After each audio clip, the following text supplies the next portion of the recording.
We are live. I'm Rebecca at the Dry Eye Foundation, and I'm feeling slightly handicapped today. Aiden is away, so I'm handling the technical parts of the live stream, which is not really my forte, but I think it's functioning. Anyway, so I'm Rebecca Petros. I'm Executive Director at the Dry Eye Foundation. If you are new to us, please visit us on our website at dryeyefoundation.org, or even just give us a call at 800-484-0244. Love talking to people.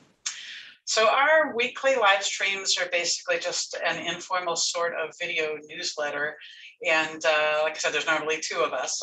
Next several weeks, it's actually going to be just me, unless I can talk somebody else, maybe somebody on the board into joining me. And if you like the live streams, but it's time consuming to watch the past ones, I do write up little summaries of them afterwards with links to pages and studies and things that we talked about during them. So you can get both the summaries and the videos if you go to dryeyefoundation.org and look in the main menu for the blog link. They are all there. So first thing we're going to start with today is our survey, Dry Eye Disease and Me. We've been slowly going through it, looking at some of the results of the survey. It's an enormous survey, and there's a ton of questions and sub-questions, and we're working our way through bit by bit. But here and there are individual questions that on their own really pack a punch. One of those that we've talked about before was asking how much we think about our eyes. I have always felt that that was a key indicator for where someone's at in their dry eye journey, is just how much it's consuming their thoughts. Today, we're going to look at the results from another single question that's a big one. And that question is, how do I feel about the future of my dry eye symptoms? In other words, where do I see this thing going? What does that mean to me? How much confidence do I have in how this is going to play out? How am I going to manage in the future? So I'm just going to try to share my screen here. Bear with me a sec. Share screen.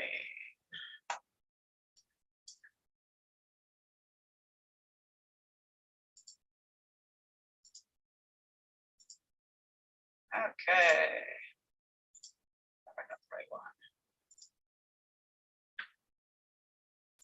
All right, I'm running into a little technical trouble there. So I have a link posted on YouTube on the stream there, so you may want to pull that up. I'm just going to read through this.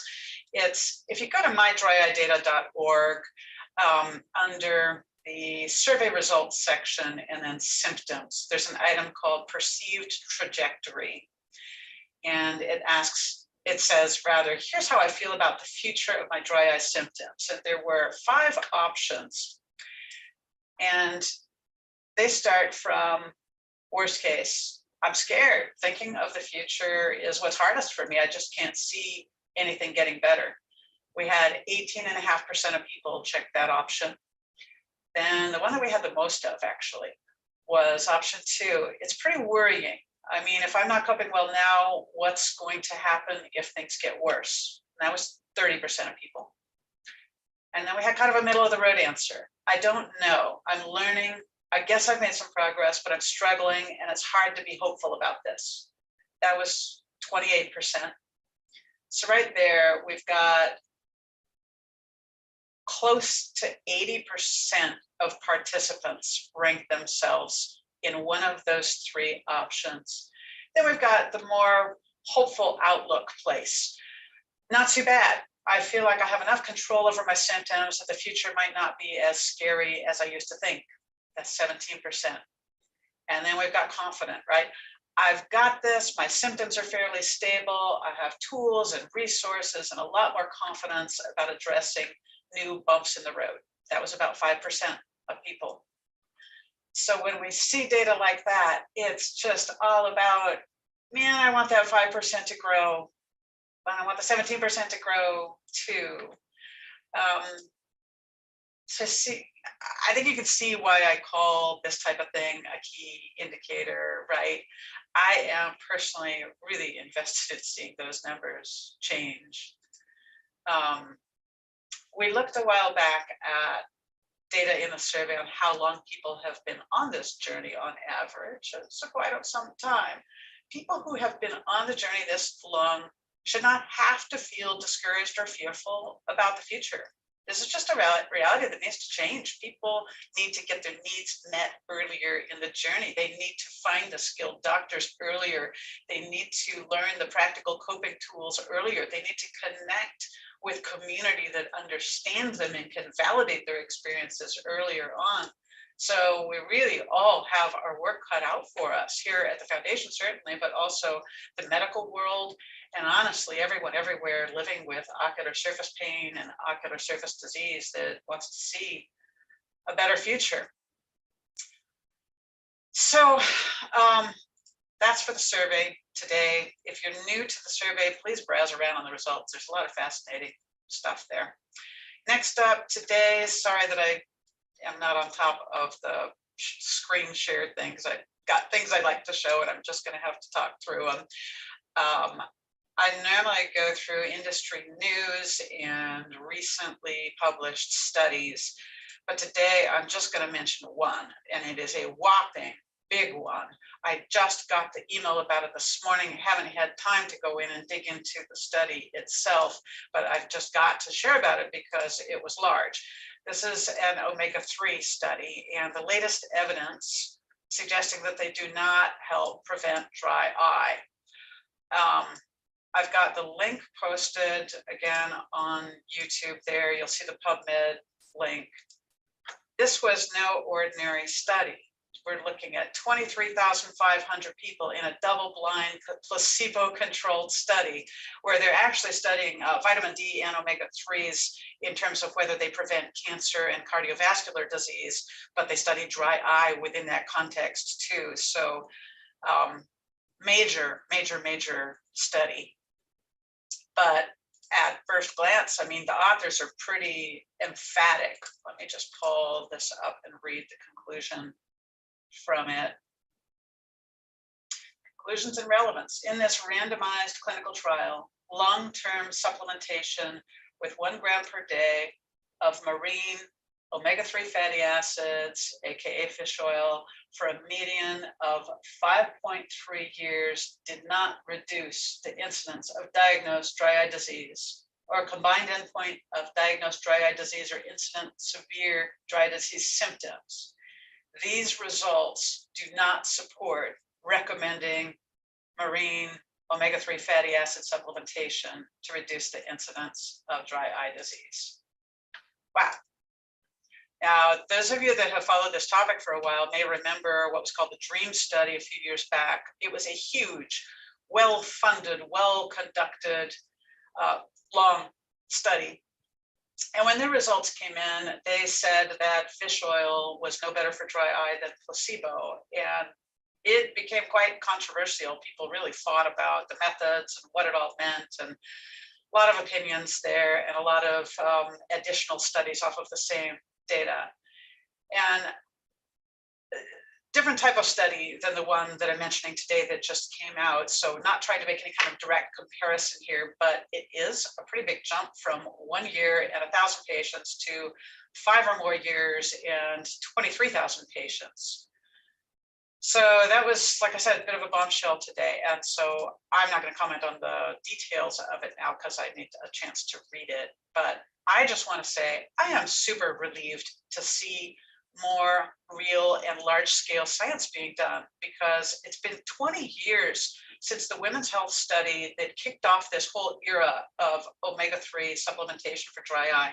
And at this point, we really do deserve to know, doctors and patients, what the evidence is for these things that we spend our money on. We should know. So looking forward to digging back into that more when I've had a chance to read through it all. Next, issues, what you heard me talk about last week and we'll be talking about for some time to come, biologiceyedrops.org.